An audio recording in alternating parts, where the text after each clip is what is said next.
자, 그들은 촛불을 밝혀 들고 갔다.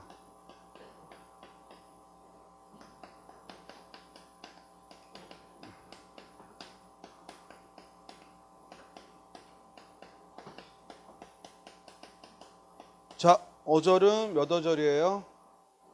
5어절, 5입니다. 그리고 단어의 수는 조사, 은과 을이 있으니까 7개죠. 7개의 단어입니다. 그렇죠? 그러면 1번, 2번은 맞네요. 다음은 이제 형태소를 나눠봅니다. 자, 앞에서부터 해보죠. 먼저 그와 들로 나눠야죠. 들은 무슨 접사? 복수 전미사. 따라서 어떤 한 단어 뒤에 붙어서 여러 개를 의미하는 복수 전미사.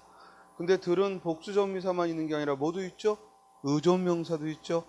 들이 의존명사일 때는 띄었어야 되는데 그때는 앞에 뭐야? 2단어 이상이 나온다. 그리고 주위에 숲속에 새들이 있다 그러면 새들은 붙여야 되지만 숲속에 나무와 새들이 있다 그러면 띄어야 돼. 이해돼요? 자, 그래서 한 단어가 올 때 들은 복수전미사라 붙이고 2단어 이상이 올 때는 의존명사라 띈다. 다음 은조사. 그 다음 촛불은 초와 불로 이루어져 있고 이때 사이시옷은 의문현상으로 사이소리 현상의 표시이므로 형태론에서는 형태소로서는 의미가 없다. 이해됐어요? 사이시옷은 형태론에서는 의미가 없다. 따라서 초와 불로 쪼개죠. 그 다음 을. 그 다음 밝혀는 기본형이 뭐예요? 밝히다야. 기본형은 밝히다야. 기본형을 우리가 떠올리는 이유는 어간과 어미를 나누기 위해서야. 먼저 기본형이 밝히다니까 어간은 밝히, 그리고 어미는 뭐야? 어죠. 다시 이 어간을 봤더니 박다라는 어근에 전미사 뭐가 온 거야? 희가 온 거죠. 그래서 최종적으로는 즉 박과 희와 어로 쪼개죠. 그러나 밝히는 어간이고 박다의 박은 어근이야. 이해됐어요? 다음 들고는 뭐와 뭐로? 들과 고로. 같다는 가와 앗과 다로. 이 앗은 무슨 어미? 선어말 어미.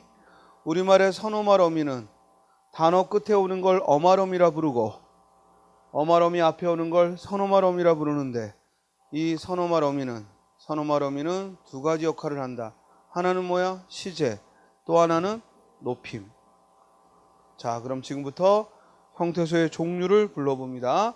먼저 이제 아까처럼 다 해보는 게 아니라 시험장에서도 항상 자립과 실제를 찾는 겁니다.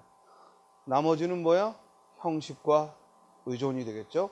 자립 형태소 불러봅니다. 뭐 있어요? 그, 또, 초, 또, 불, 또, 더 없죠. 자립은 3개야.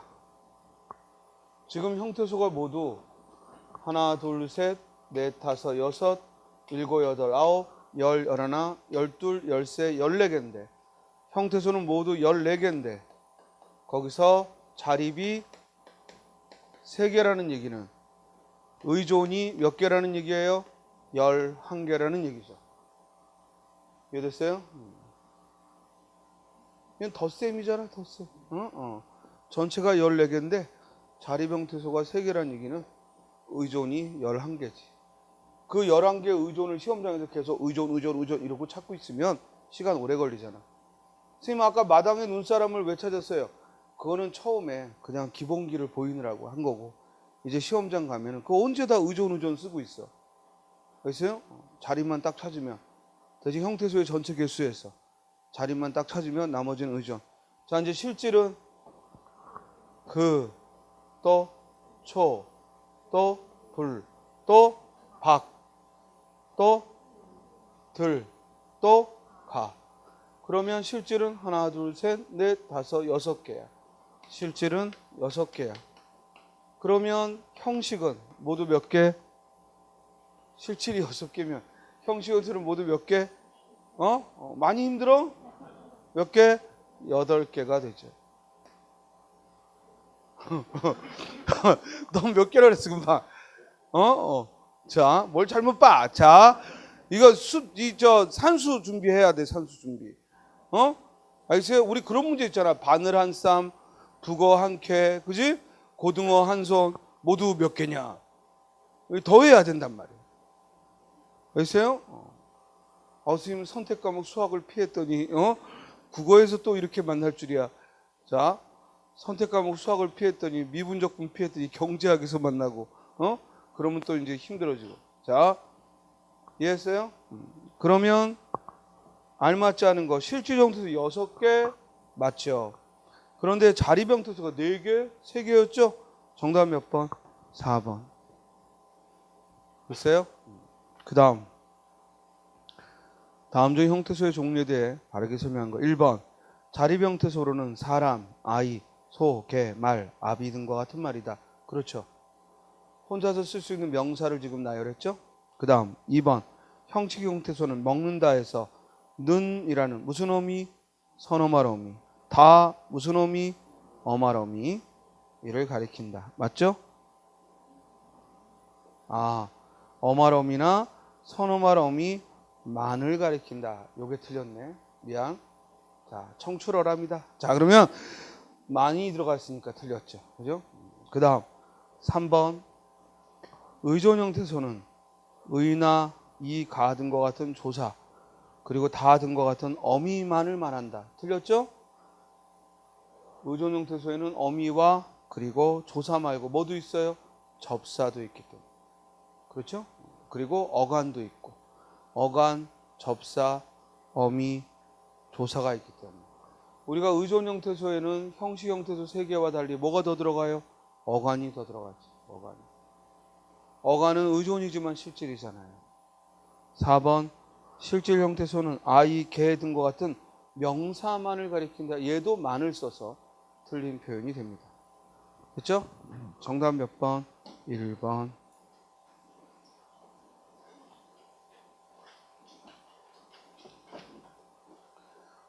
8번 선생님이 가급적 이 문제집을 꾸리면서는 문제의 양보다도 여러분들이 빠짐없이 한 번은 이론을 점검할 수 있게 했으니까 여러분들이 적어도 이 문제 하나하나마다 필요한 이론은 대답이 나올 수 있는 그 상황이 돼야 되고 혹시 그게 힘들다면 그 부분이 약한 거예요. 알겠어요? 그러니까 그 부분을 또 더 나름대로 보완을 하시고 해야 됩니다. 자, 8번 문제 봅니다. 다음 중 현대국어에서 생산성을 가지는 결합이라고 했어요.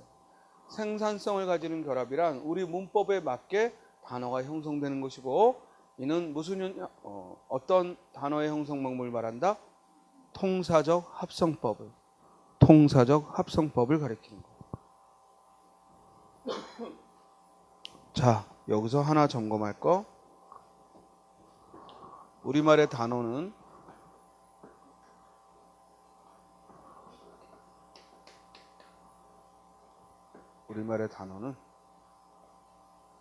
단일어와 그리고 복합어가 있습니다. 그 복합어 중에서 다시 접사가 붙어 이루어지는 어근과 접사가 붙어 이루어지는 걸 뭐라고 한다? 파생어라고 하고 그리고 어근과 어근 즉 단어와 단어로 실질 형태소와 실질 형태소가 결합할 때 이를 뭐라고 한다? 합성어라고 합니다. 다시 파생어는 둘로 나눠지겠죠? 즉 접사가 어근의 앞에 와서 이루어지는 걸 뭐라고 해? 접두사가 붙은 파생어.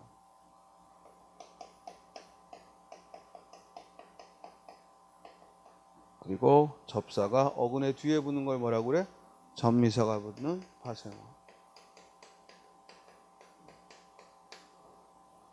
다시 이 접미사가 붙는 파생어는 다시 둘로 쪼개지는데 그 접미사가 즉 품사를 아예 바꿔버리는 지배적 접사가 오느냐, 아니면 품사를 바꾸지 않는 한정적 접사가 오느냐에 따라서, 즉 한정적 전미사가 결합된 경우와 지배적 전미사가 결합된 경우, 이렇게 나눌 수가 있죠. 다음, 이제 합성어는 다시 둘로 나눠지는데, 그 둘의 결합이 우리말의 문법적인 룰에 벗어나지 않으면 통사적 합성어라 하고, 통사적 합성어라 하고, 우리말의 룰에 벗어나면 비통사적 합성어라 합니다. 자, 이때 이 비통사적 합성어는, 세 가지 사례. 첫째, 어간 혼자 단어와 만날 때, 어미 없이 어간 혼자 만나는 것. 우리말의 어간은 의존 형태소인데 어미도 없이 어간 혼자 쓰이는 건 비통사적 합성어죠. 가장 예가 많은 겁니다. 가장 비통사적 합성어의 예로서 많은 건 어간이 혼자 와서 이루어진 거예요. 그 다음 두 번째는 부사가 명사와 한 단어를 이룰 때, 부사가 명사와 한 단어를 이룰 때. 세 번째는 한자어가 어순이 도치되어 있을 때, 등산 이런 단어. 우리말로는 산을 오르는 건데 그걸 한자로 쓸 때는 뭐야? 오른다, 산을, 등산이라고 만드니까 이렇게 세 가지 사례다. 자, 시험에 이 부분을 가지고 낼 수 있는 건 역시 또 그 수가 매우 많죠. 첫째는 단일어냐 복합어냐. 그렇죠? 1번이 파생어, 2번이 합성어, 3번이 합성어, 4번이 단일어면 답은 4번 단일어에 있는 거죠. 왜냐하면 파생어나 합성어는 복합어에 해당되니까. 또 뭘 물을 수 있어? 같은 복합어 안에서 파생어냐 합성어냐. 또 뭐 물을 수 있어? 같은 파생어 안에서 접두사가 붙은 거냐 전미사가 붙은 거냐. 또 뭐 물을 수 있어? 같은 전미사 안에서 지배적 접사가 온 거냐 한정적 접사가 온 거냐. 지금 여러분들이 풀고 있는 유형은 바로 이 6번째 사례. 즉 같은 합성어 안에서 통사적 합성어냐 비통사적 합성어냐를 묻는데, 이 용어를 쓰지 않고 생산성이 있다 없다를 가지고 얘기했어요.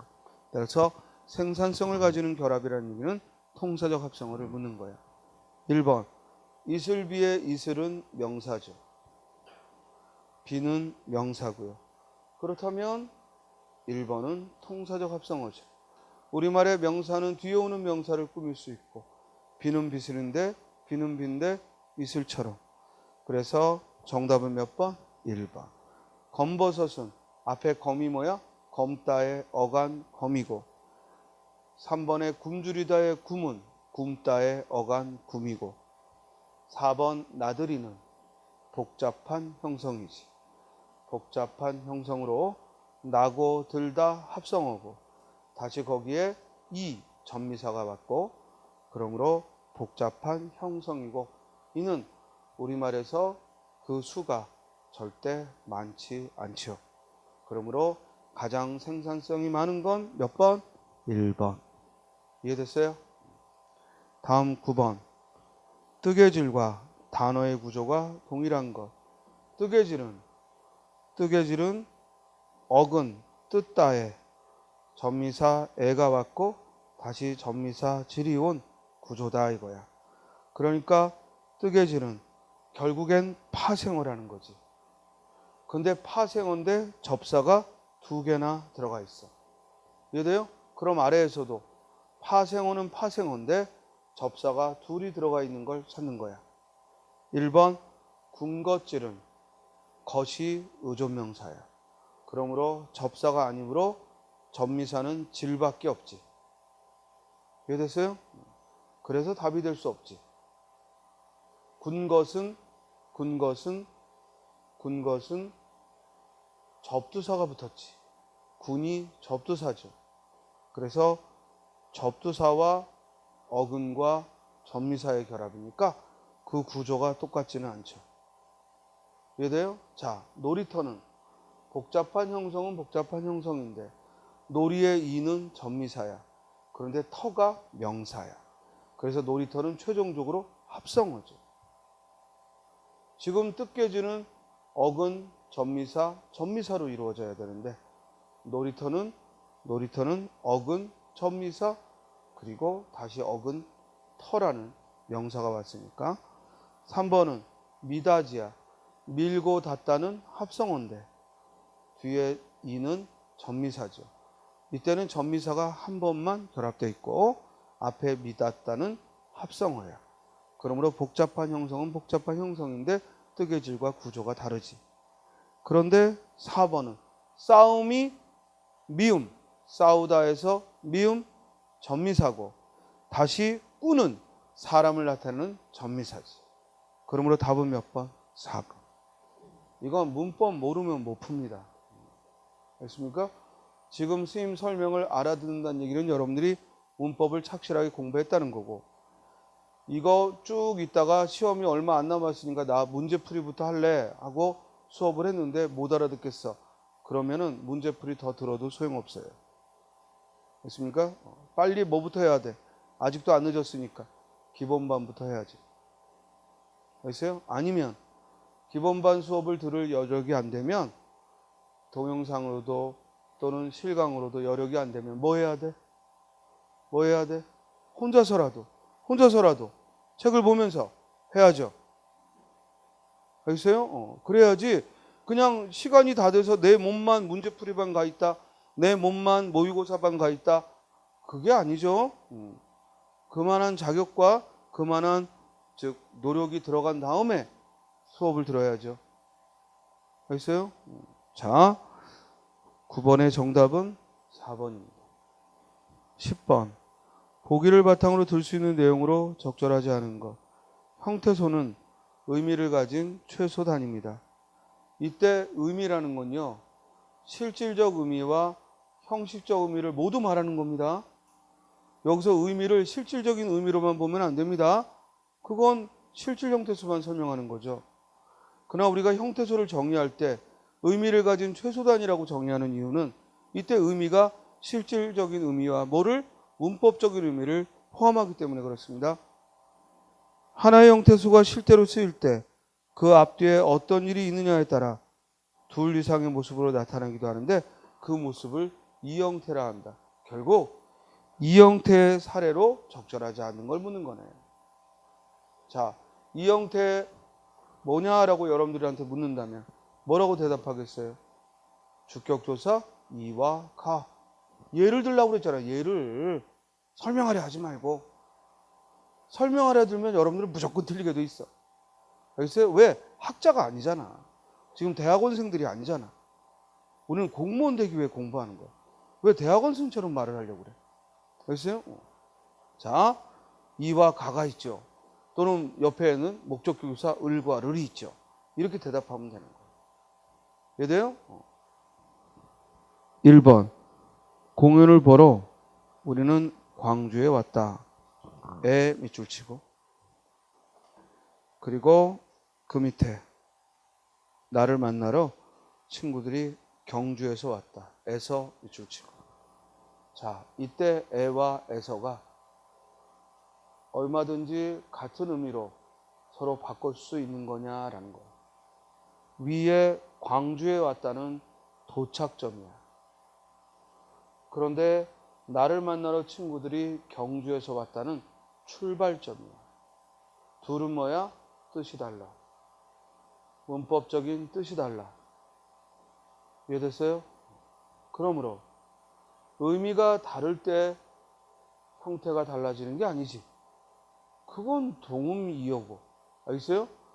여기서는 에든 에서든 설령 에라고 썼더라도 즉 경주에 왔다 이럴 때 에는 도착점이지 절대 출발점이 아니죠. 에서를 썼을 때는 출발점이지 도착점이 아니죠.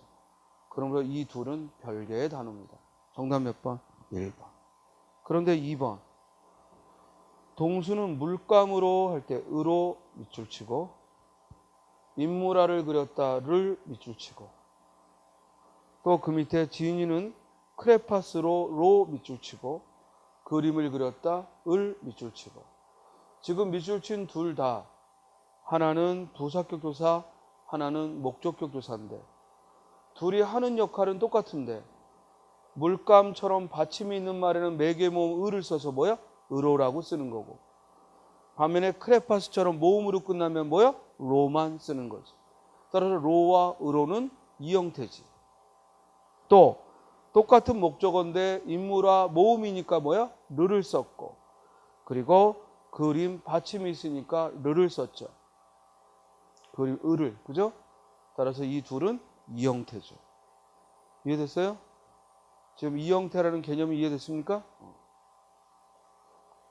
3번.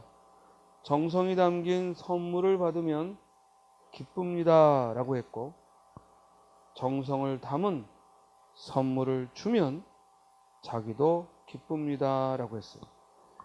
여기 받으면 할 때 음형과 그리고 주면 할 때 면은 둘 다 똑같은 기능의 어민데 앞에 받다 받침이 있을 때는 뭘 써요? 음연을 쓰고, 받침이 없을 때에는 면만 쓰죠. 나머지는 이 형태 없죠? 이해돼요? 이 형태란 역할이 똑같은데 환경에 따라 형태만 달라지는 거야. 알겠어요? 선생님, 담기다와 담다는요? 이건 이 둘은 별개의 말이죠. 이해돼요? 정성이 할 때 이와 정성을 할 때 을은 별개의 말이죠. 이해됩니까? 이는 주격조사인데 을은 목적격 조사니까 이 둘은 이 형태가 아니죠. 여기서 이 형태인 건 똑같은 어미, 받으면과 주면의 면이죠. 이해됐어요? 다음, 미끄러지지 않도록 단단히 잡아라. 체하지 않도록 천천히 씹어 먹어라. 이때 잡아라의 아라는 앞에 양성모음이 났으니까 아라, 먹어라의 어러는 음성모음이 났으니까 어라. 둘 다 문법적으로는 무슨 어미? 명령형 어미죠. 둘 다 기능상 명령형 어미인데 앞에 양성모음이면 아라, 음성모음이면 어라를 쓴 거죠. 지금 이 형태 이해됐어요? 자, 다음 11번 문제 봅니다. 품사를 잘못 말한 것은 했습니다. 자, 칠판 볼까요? 이제 우리말의 단어를 그 형태와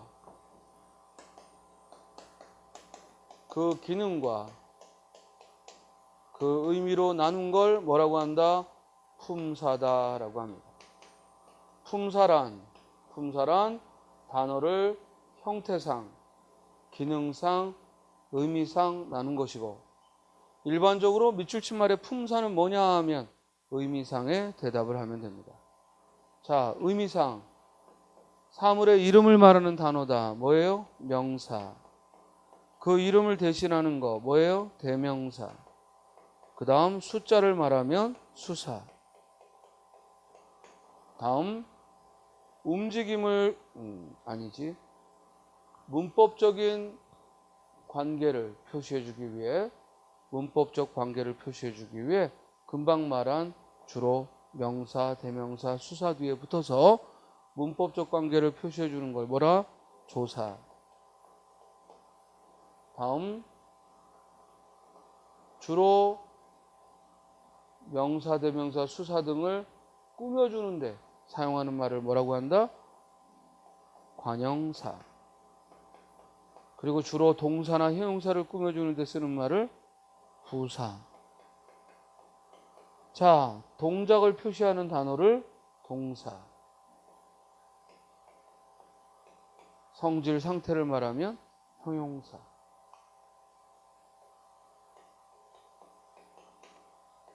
그리고 감탄의 의미를 드러내는 단어를 감탄사. 이렇게 얘기를 해요. 모두 몇 개예요? 모두 몇 개야? 9개고.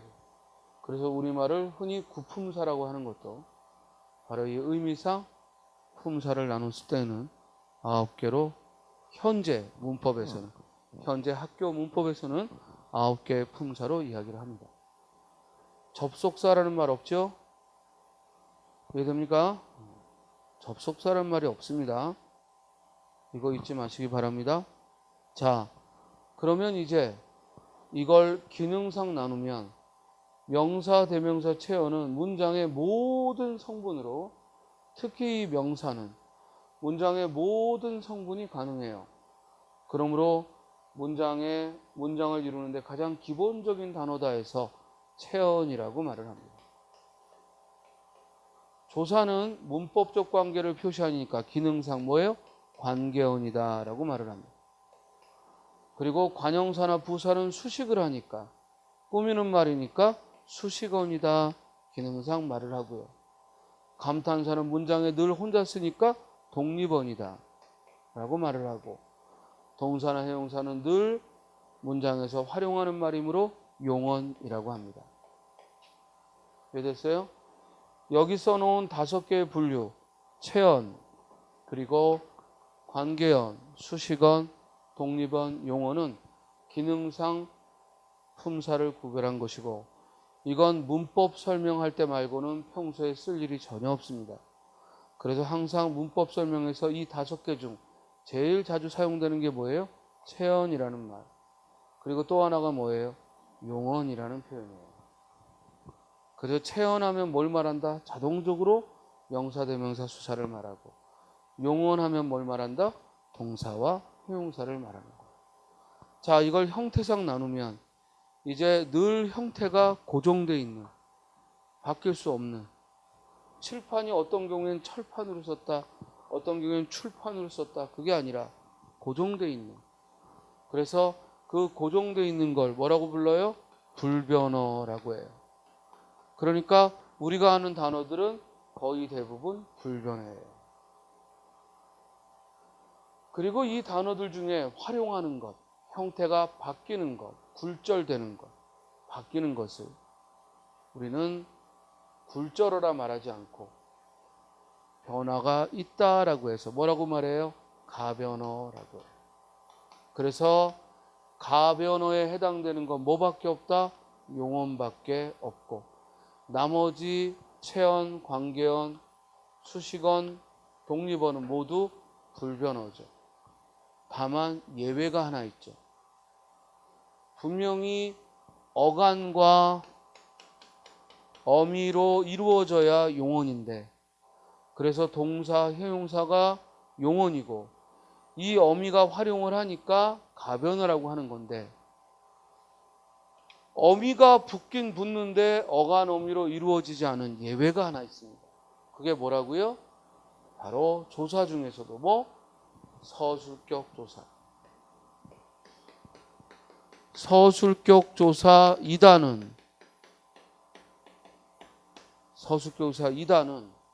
이렇게 다라는 어미가 붙어 있어. 또 고라는 어미가 올 수 있고, 이면, 이렇게 면이라는 어미가 올 수 있고, 그죠? 이오, 이렇게 오라는 어미가 올 수 있어. 그래서 분명히 형태가 달라져. 이다, 이고, 이면, 이니.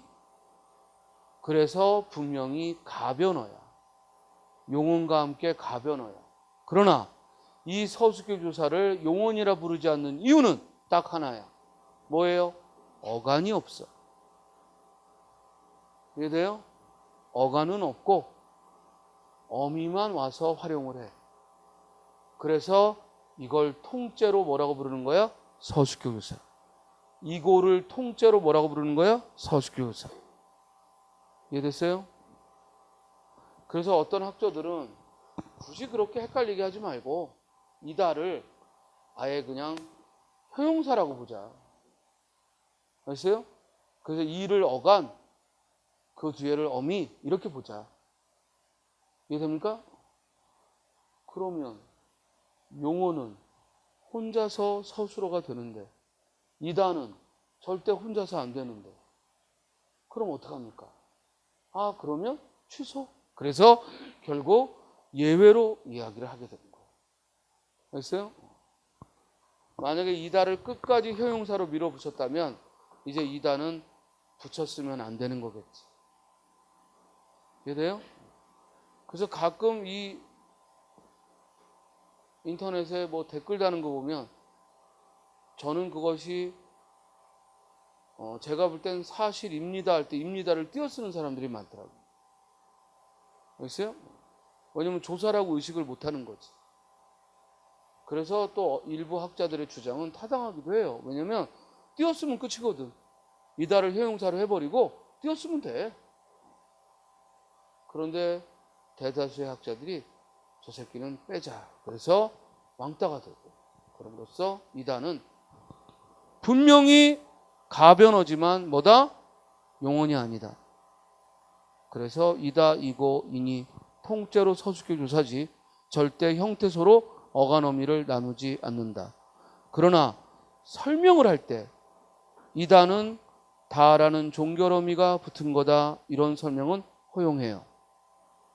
그렇지만 이오는 요라는 연결 어미가 붙은 거다 설명해요.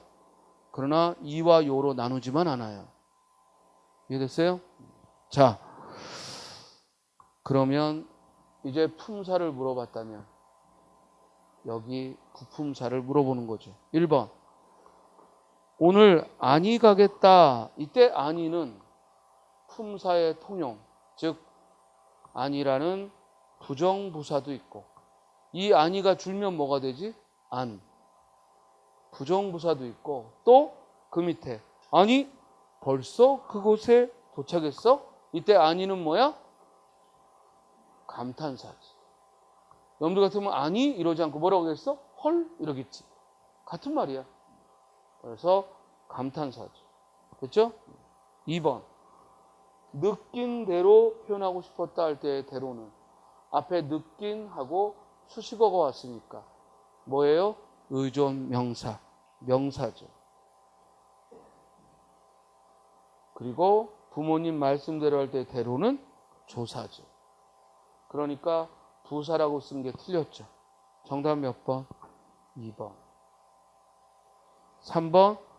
만큼 노력한 관용어가 꿈이니까 명사고, 대골만큼 할 때의 만큼은 조사고, 체언되어 오니까 조사고.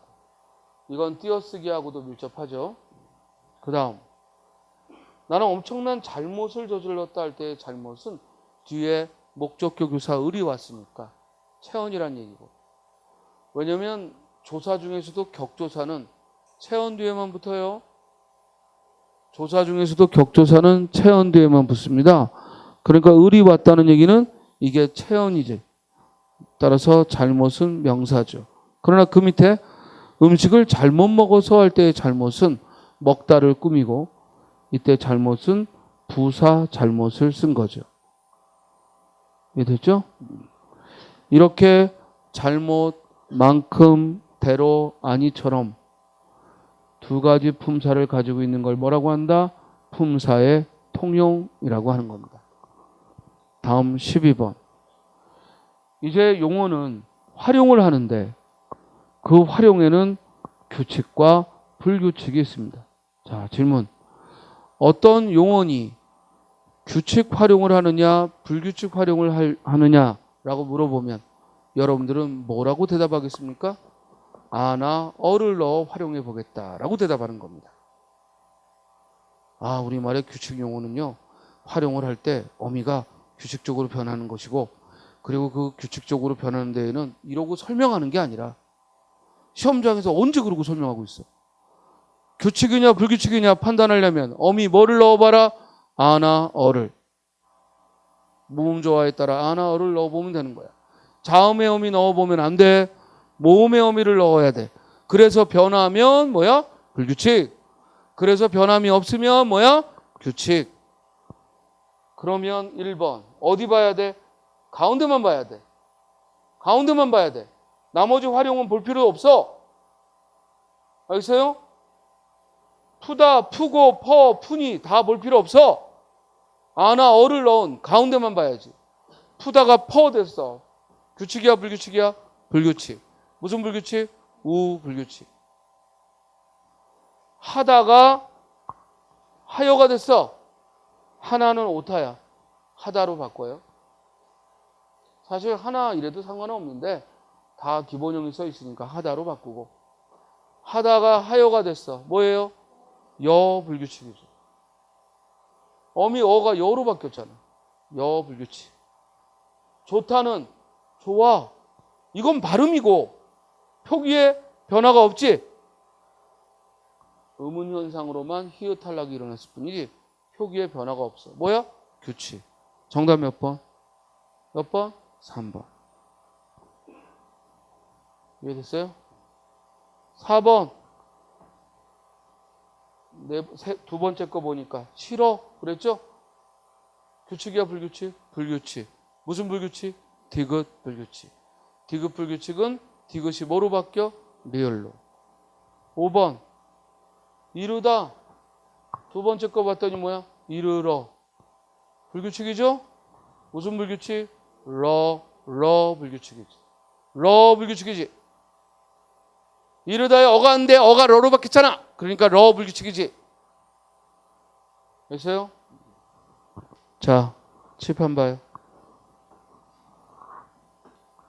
우리가 용언이 활용할 때는 규칙과 불규칙이 있다.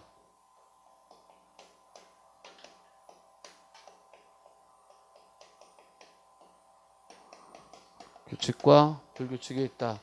그럴 때 자음의 어미를 넣어보지 말고 어떤 어간 뒤에 어미 뭐를 넣어본다. 모음의 어미. 모음의 어미. 모음의 어미 중에서 아무거나 넣어도 돼 사실. 그러나 가장 쉬운 거 아나 어를 넣어 활용을 해본다. 그래서 변화가 없으면 뭐라고? 규칙. 변하면 뭐라고? 불규칙. 그런데 변하는데도 규칙이 딱 하나 있어. 그게 뭐야? 의탈락. 그래서 학자들 중에는 의탈락을 불규칙이라고 설명하는 경우도 많아요. 이해돼요? 그러니까 규칙이냐 불규칙이냐 질문 나올 때 의탈락은 분명히 규칙 활용이지만 그 의탈락을 설명하면서 의가 불규칙하게 탈락한다라는 말은 맞는 설명이야. 이해돼? 그러니까 의가 탈락하는 건 물론 의가 탈락하는 건 분명히 불규칙한 거야. 다만 불규칙 용언으로 말하지 않을 뿐이야. 무슨 설명인지 알겠어요? 자, 의가 탈락하는 건 불규칙한 거야 당연히. 의가 왜 탈락해? 탈락할 이유가 없지. 그런데 의가 탈락하는 건 분명히 불규칙한 거야. 그러나 불규칙 용언은 아니야. 왜? 모든 의가 다 탈락하니까. 이해돼? 어떤 의모음은 탈락하고 어떤 의모음은 탈락하지 않는다면 불규칙이지만 모든 의가 탈락하니까. 사실 다른 것도 마찬가지야. 우불규칙? 모든 우가 다 탈락한다면 그러면 그건 불규칙 아니야. 모든 디귿이 리을로 바뀐다면 그건 불규칙 아닌 거지. 그러나 어떤 단어에서는 그런 게 일어나고 어떤 단어에서는 안 일어나기 때문에 그래서 불규칙이라고 하는 건데 우리가 아나어가 올 때 의모음이 탈락하는 건 모든 단어에서 일어나는 거야. 그래서 규칙이라고 하는 거야. 쓰다에 어가 오면 뭐가 돼? 써. 담그다에 아가 오면 뭐가 돼? 담가. 치르다에 어가 오면 뭐가 돼? 치러. 예외가 없단 말이에요. 알겠어요? 그게 왜 그럴까요? 우리말에 이런 모음이 없기 때문에 그래요. 이해돼요? 이런 모음이 없기 때문에 그래요. 됐습니까? 그래서 은은 사라지게 되는 거예요. 자, 반면에 불규칙은 다시 세 종류로 나누죠? 세 종류. 뭐와 뭐와 뭐로? 어간이 바뀌는 불규칙. 또 어미가 바뀌는 불규칙. 또 하나 어간, 어미가 바뀌는 불규칙. 어간이 바뀌는 불규칙은 5개. 뭐야? 시옷 불규칙, 디귿 불규칙, 비읍 불규칙, 우 불규칙, 르 불규칙. 리을 불규칙이 아니라 르 불규칙. 사도 바울르. 알겠어요? 르 불규칙. 어떤 놈은 사도 바울을 외우는데 그게 무슨 불규칙인지를 모르더라고. 정말 선생님이 미안하다. 사도 바울은 외워. 어간이 바뀌는 불규칙이 뭐라 했더니 사도 바울 그럼. 그래서 어쨌다고. 사도 바울. 자, 시옷 불규칙, 디귿 불규칙, 비읍 불규칙, 우 불규칙, 르 불규칙. 알겠죠? 그럼 어미가 바뀌는 불규칙은 어미가 바뀌죠. 러 불규칙, 여 불규칙, 그리고 너라 불규칙. 현재 인정하고 있는 거. 자, 러 불규칙은 네 단어 뭐라고? 이르러, 푸르러, 누르러, 노르러. 이르러는 무슨 뜻의 이르러? 어디에? 도착하다. 그 다음 누르러는 어떤 뜻의 누르러? 색깔이야. 누르다가 아니야. 누르다가 아니야. 동사 누르다는 무슨 불규칙? 동사 누르다는 무슨 불규칙? 아니 리을 불규칙이 어딨어? 왜 자꾸 리을 불규칙이래? 리을 불규칙이 있지도 않은데. 동사 누르다는 무슨 불규칙? 르 불규칙이지. 누르다 눌러. 르 불규칙이고. 그러나 형용사 누르다는 누르러. 무슨 불규칙? 러 불규칙. 알겠죠? 여 불규칙은 하나밖에 없지. 뭐야? 하다 하여. 공부하다 공부하여. 노력하다 노력하여. 함께하다 함께하여. 하다 붙는 말들. 너라 불규칙은 오다밖에 없지. 오다 오너라. 들어오다 들어오너라. 다음 어간어미가 모두 바뀌는 불규칙. 히읗 불규칙. 까맣다 까매. 하얗다 하얘. 히읗 들어가는 형용사야. 동사 좋다는 히읗 불규칙 아니지? 왜? 좋아. 그대로 있잖아. 자, 방금 여러분들은 불규칙의 종류까지 공부를 한번 떠올려 봤고요. 시험장에서 주의할 건 이제 13번 문제처럼 용언의 활용을 잘못 고친 것은 할 때는 재빨리 그 단어가 기본형이 뭔지를 떠올리시고 그 기본형의 활용을 해보는 겁니다. 그리고 좀 전에 12번 문제에서 세 개의 발음을 써놨다고 해서 그걸 다 눈여겨보지 말고 규칙 불규칙 하면 항상 어미, 아와 어가 활용된 걸 기억하시라고 했습니다. 자, 1번 아이들이 밥을 다 먹자 그녀가 상을 거둬 갔다. 이걸 거더로 바꾸래요. 상을 걷다 거더라고 바꾸래요. 맞다 틀리다? 잘 모르겠어요? 그럼 2번 가봐요. 이 세상에 설분이 아니라 서른 사람이라고 바꾸자고 했어요. 맞다 틀리다? 맞다. 3번 전화선을 타고 고운 음성이 아니라 고운 음성으로 바꾸재요. 맞다 틀리다? 맞다. 4번 하늘이 맑게 개어서 구름 한 점 없이 파랍니다 라고 했는데 이를 팔았습니다 라고 바꾸재요. 팔합니다를 팔았습니다 라고 바꾸재요. 맞다 틀리다? 맞다. 그럼 답은 1번이겠네. 1번이에요? 자 봐봐. 1번이라고 생각하고 썼어. 답이 맞아요 틀려요? 맞아요 틀려요? 뭐 뒤에 있는데 뭘 안 넘어봐. 넘겨보면 되지. 자 그러면 맞아 틀려? 자 봐봐. 지금 여러분들이 이 문제를 풀면서 아마 4번은 그죠? 팔합니다도 될 것 같고 팔았습니다라도 될 것 같고 이런 헷갈릴 거야. 비읍니다는 모음 뒤에 붙는 어미야. 이해돼? 만약에 기본형이 팔하다면 팔합니다가 맞지. 이해돼요? 왜냐면 비읍니다는 모음 뒤에 붙는 어미라고. 습니다는 받침이 있는 말에 붙는 어미고. 이해돼요? 우리말에 비읍니다와 습니다가 있는데 그죠? 하다라는 말은 모음이니까 뭐가 돼요? 합니다. 그렇죠? 먹다라는 말은 받침이 있으니까 뭐가 돼요? 먹습니다. 씁니다, 비웁니다는 이 형태거든. 그러니까 파랍니다 딱 될 것 같은데 문제는 기본형이 파라다가 아니야. 뭐야? 파라타야. 받침이 있어. 그럼 뭘 써야 돼? 씁니다를 써야지. 그 얘기한 거예요. 이해됐어요? 그리고 우리말에 앞에 어떤 받침이 오느냐에 따라서 씁니다와 읍니다를 구별하던 건 이건 없애버렸죠. 그래서 우리말의 어미에 읍니다는 없어요. 이거 여러분들 아버지 세대만 해도 이 자리엔 읍니다 썼어야 돼요. 먹읍니다 이렇게. 그러나 지금은 읍니다를 없애고 단순화했어요. 뭐야? 모음이면 비읍니다. 받침이 있으면 씁니다. 그러니까 씁니다가 하나의 형태소고 비읍니다가 하나의 종결어미로서 형태소야. 저건 더 못 나누는 거야. 선어말 어미가 없어. 이해돼요? 저기 선어말 어미 없어요. 이해됐어요? 그러니까 씁니다가 하나의 종결어미고 비읍니다가 하나의 종결어미라고. 됐습니까? 이걸 또 다와 씁니로 나누면 안 된다고. 선어말 어미는 무슨 역할을 해야 돼? 시제나 또는 높임.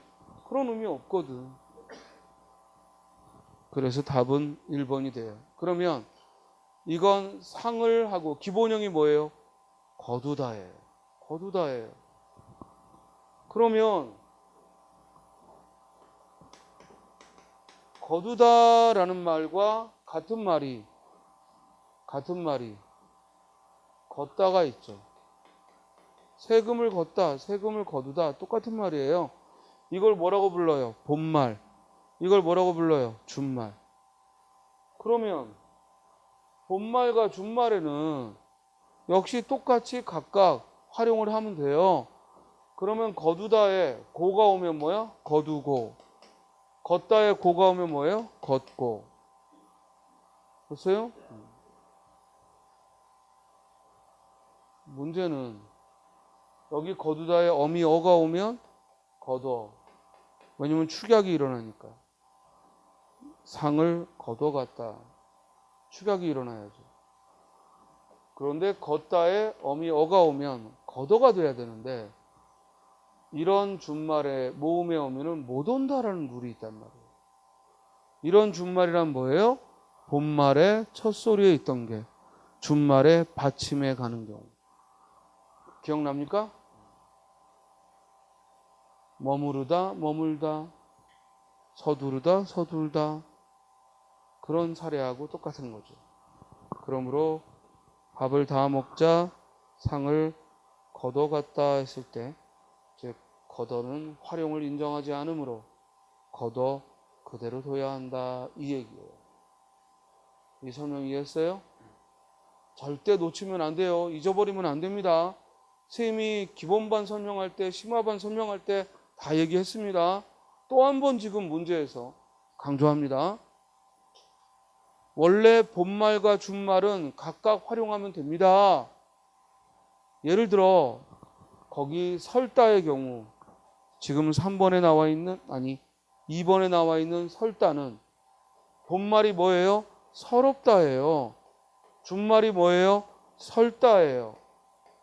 그죠? 이 경우에는 둘 다 모음의 어미 오면 서럽다에 어 오면 뭐가 돼요? 서러워. 설다에 어가 오면 설워. 둘 다 된다니까? 이해돼요? 이게 원래 원칙이에요. 아니 본말 준말이 모두 복수표준 오면 각각 활용해야죠. 그런데 이렇게 생긴 것에서 조심하란 말이에요. 됐어요? 특히 디귿이 받침으로 리을이 받침으로 머무르다 머물다 이런 말 그런 말에서 주의하는 거예요. 됐습니까? 그러나 여쭈다와 여쭙다가 복수표준어다 그러고 각각 활용해야죠. 이해돼요? 서럽다와 설다가 복수표준어다 각각 활용하고 외우다와 외다가 복수표준어다 각각 활용하면 돼요. 그렇죠? 다만 이렇게 생긴 본말의 경우에만 조심하자. 이건 잊지 말자고 몇 번이나 말을 해야 기억이 되는 거예요. 왜? 이게 보편적인 게 아니거든. 그래서 걷어라는 말은 처음부터 불가능하다. 걷어만 가능하다. 다음.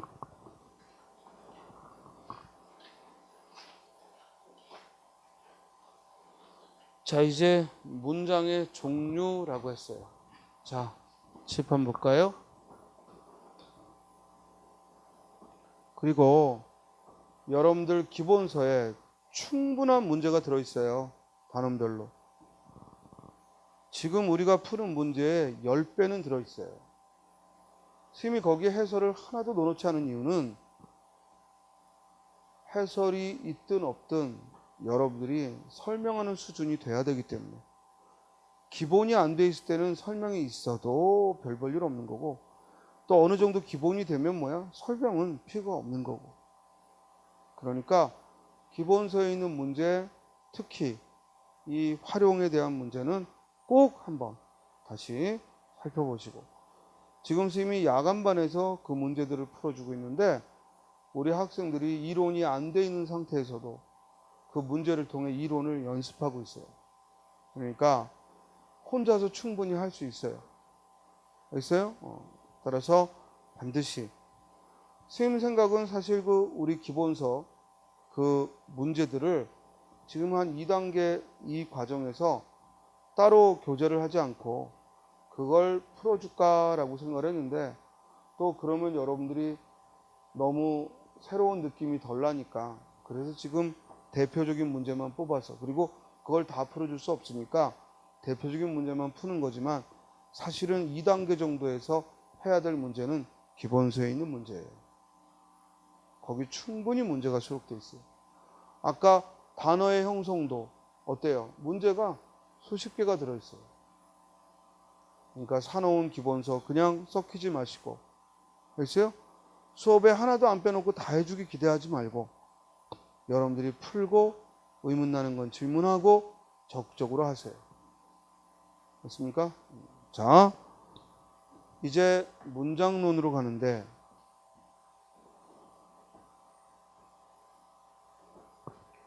우리말의 문장은 크게 두 가지가 있습니다. 뭐와 뭐? 혼문장과 격문장이 있습니다.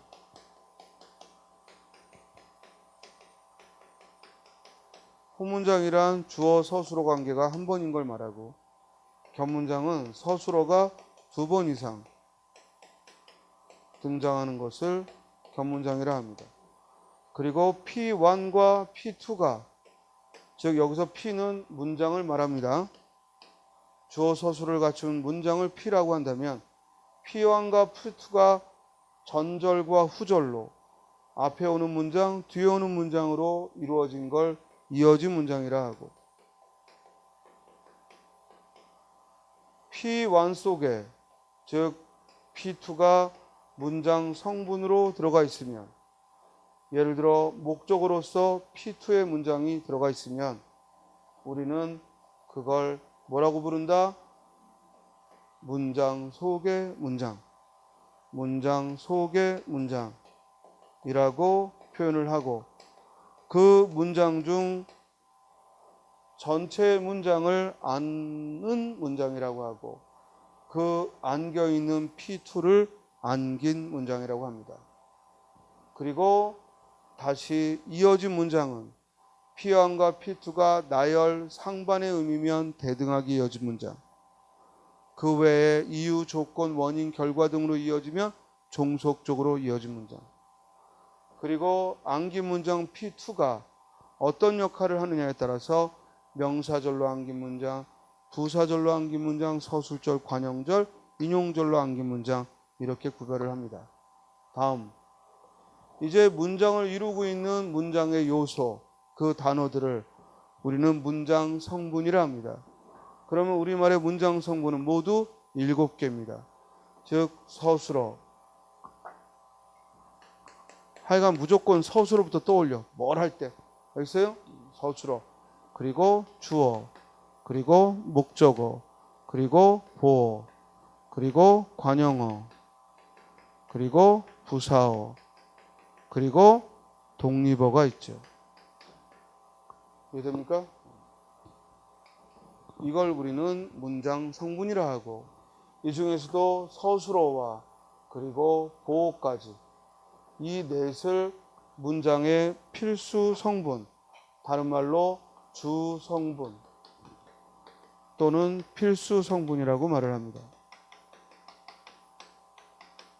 그 다음 관용어와 부사어는 저 주 성분을 꾸며주는 거라 수식 성분, 다른 말로 하면 즉 부속 성분이라고 이야기를 합니다. 이건 수식하는 거죠.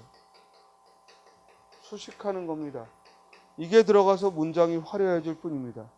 중심 내용이 아니죠. 그래서 액세서리 같은 거예요. 이 관용어나 부사어가 적으면 간결체라는 거고, 관용어나 부사어가 많아지면 만연체라고 하는 겁니다. 다음, 독립어는 독립하여 문장 맨 앞에 오기 때문에 뭐라고 부릅니까? 독립성분이다 라고 합니다. 그러면 여기서 시험에 낼 때 가장 기본은 밑줄 친 말의 문장 성분이 뭐냐라는 것이고, 두 번째는 주 성분이 아닌 건 뭐냐, 부속 성분이 아닌 건 뭐냐라는 걸 묻는 겁니다. 그 다음 세 번째는 이 서술어가 문장을 위해 필요한 문장 성분의 개수를 물어보죠. 그걸 우리는 문법적으로 뭐라고 배웠습니까? 서술어의 자릿수라고 배웠습니다. 그래서 서술어가 문장을 이루는데 꼭 필요한 문장 성분의 개수를 서술어의 자릿수라 하고, 서술어는 따라서 문장을 이루는데 주어만 있으면 되는 서술어를 몇 자리 서술어? 한 자리 서술어. 주어 이외에 목적어 또는 보어 또는 부사어가. 여기서 조심할 건 부사어는 분명히 부속 성분입니다. 그런데 어떤 서술어가 부사어가 꼭 있어야 된다, 그래야 문장을 만든다, 이렇게 서술의 자릿수를 이야기할 때는 이 부사어 중에서 꼭 서술어와 호응하는 부사어를 뭐라고 부른다? 필수 부사어라고 부를 뿐입니다. 그 필수 부사어라는 용어 때문에 부사어가 필수 성분과 부속 성분이 있다고 착각하면 안 됩니다. 부사어는 필수 부사어라 하더라도 분명히 부속 성분입니다. 이해됩니까? 그러나 필수 부사어란 용어는 어떤 경우에만 필요하다? 서술어의 자릿수를 따질 때만 필요한 겁니다. 그래서 주어 이외에 목적어, 보어, 필수 부사어를 요구하면 몇 자리 서술어? 두 자리 서술어. 그리고 다시 서술어가 주어와 목적어와 필수 부사어를 함께 요구하면 몇 자리 서술어? 세 자리 서술어라고 합니다.